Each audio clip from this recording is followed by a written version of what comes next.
G'day folks, welcome to a Thursday afternoon. Thankfully it's the weekend for me again. Got to love 4 days a week. I've got a bit of a service call to do tomorrow morning anyway, so I'll be busy in the morning and then I'll go down to the scrapyard and have a bit of a muck around because there's a neat little toy that I found down there. I'll get into that one a bit later. For now, just going through my deliveries and things today. I've got some stuff to go out soon.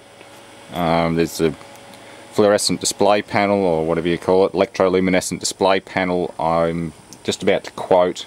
Sorry I haven't been faster with that one.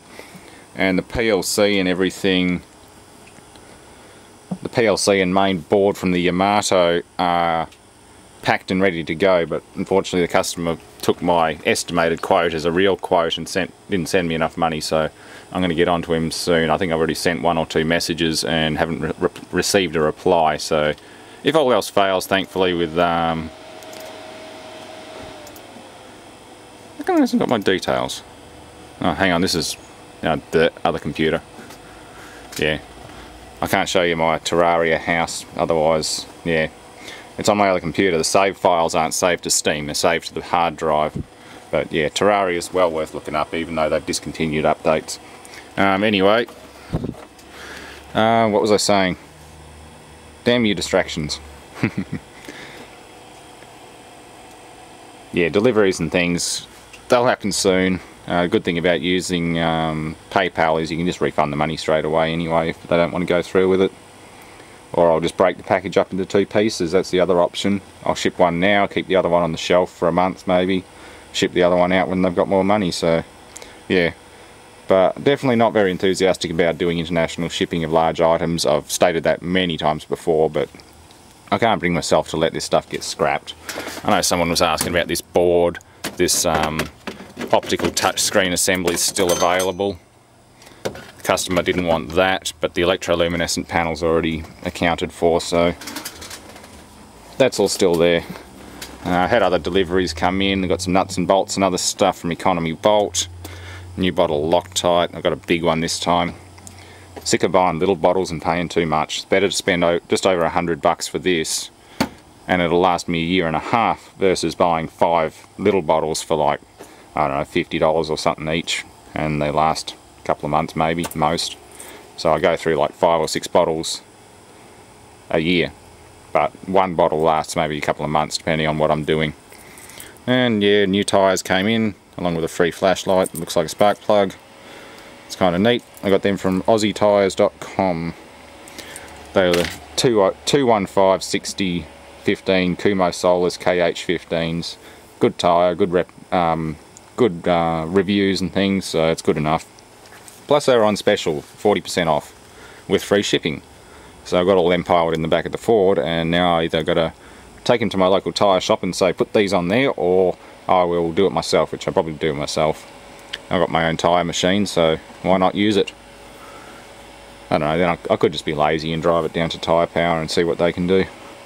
They take care of us at work, so you might even be able to get a cheap rate on full fit and balance, 4-wheel fit and balance, and just chuck one on as a spare. I've got a good second-hand tyre as a spare. Anywho, apart from that, I'm still messing with this bloody plasma TV. I know I should kill it, but I'm going to resolder some of these pins. They look really bad. I had to go out and buy a new roll of solder, so that's why you didn't see any of this last night. Power supply's putting out all the correct voltages, as I've said before. That's performing just fine. The digital board's doing what it's supposed to do. I've rechecked all of these and accidentally busted one of these brown locking tabs off, but thankfully I found a board in my stock which has good brown tabs, and I can just carefully remove them from the old sockets and just clip a new one into here. But it still powers up with that ribbon out. You just get a white bar up the side there, so it's not being driven at all. So I'll give one last ditch attempt at fixing this. I'll just leave this off until I get some better activity out of it, otherwise no, it can go in the bin.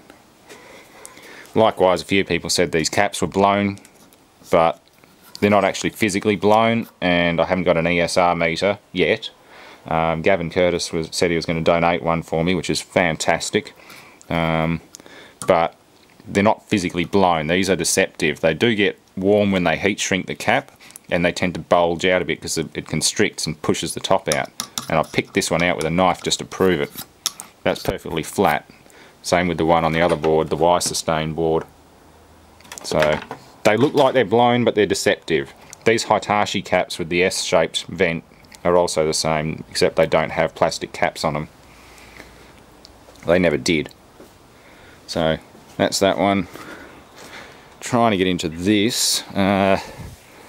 Compressor ohms up fine. The whole system's probably pulled out because it was old. Maybe the gas pack also died. Don't have the evap coil with it. Definitely don't have 3-phase at enough amps to run it.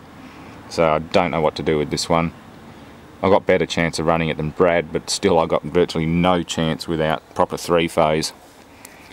And unfortunately residences like mine can get it but don't have it. It's not cheap to get it. Especially where I am. There's really... It'd be nice, but there's no point. I want to move it to a bigger property. That's my goal for the next couple of years, I think. Try and save up, assuming I don't get taxed to death by the bloody carbon tax and everything. And try and move to a bigger facility, like an industrial property or something like that. That would be great. A friend who I'm working with on the EDM and everything, and bought the Ford off, also bought the Chrysler outboard. That was why I picked it up to begin with. That's the 130 horsepower Chrysler, by the way. That's why I haven't seen any videos of it. It's still here, but I haven't touched it because it's his project now. He's paid for it. So I picked this up today. There was about 6 bins, about 9 metric tons of outboard scrap in various states of dismantling, rusting and whatever. So I've got him a good ignition and control set for it. I'm going to go back tomorrow and pull... I'm going to pull one of the hydraulic ram cylinders, the trim adjusters, or for raising and lowering the unit. One of them on the outboard outside is bent, so I'm going to replace it with one off a wreck unit at the junkyard. It'll save him a bit of money as well. Well, I'll throw it in as a part. I'm not going to take it off and put it on the outboard as it is, but I'll throw it in as a free spare part. And that brings me to the other little goodie that I found down there. There is an old Yanmar tractor, or what's left of it anyway. Whole rear end's been dismantled, the diff is empty. A lot of the stuff's been taken off it, there's no attachments or anything available. But there is still a 2-cylinder, 18 horsepower Yanmar diesel engine in there with everything attached to it. It's still got the hydraulic pumps, there's a PTO pump on the front and a main power pump on the side of the engine. It's got a brand new starter motor on it, which might also fit the YSE 12. If the tractor engine happens to be blown up, I'd still get a good starter out of it. As well as a lot of spare parts. So I haven't turned the key on it yet. There is a battery in it. There's no fuel reading on the gauge, but hopefully there's enough fuel to get a few pops and bangs out of it. But I'm just going to check it over tomorrow. I'll take the camera with me, start unbolting it, if not unbolt it completely, and maybe even chuck it on the trailer. So yeah. That'll be the replacement for the Holden 253, which I'm going to autopsy soon. Maybe even start tonight. Not going to give it another final run. I'm not going to blow it up. I can't do that to a nice old piece of Australian iron. Yeah, engine blow like that's not my thing. I couldn't even be bothered finishing off that Chonda engine, that 140. I ended up getting a parts request from a friend, so I just pulled the carburetor and all that jazz off it, and the coil and everything, and just gave it to him. So I stripped it before I killed it.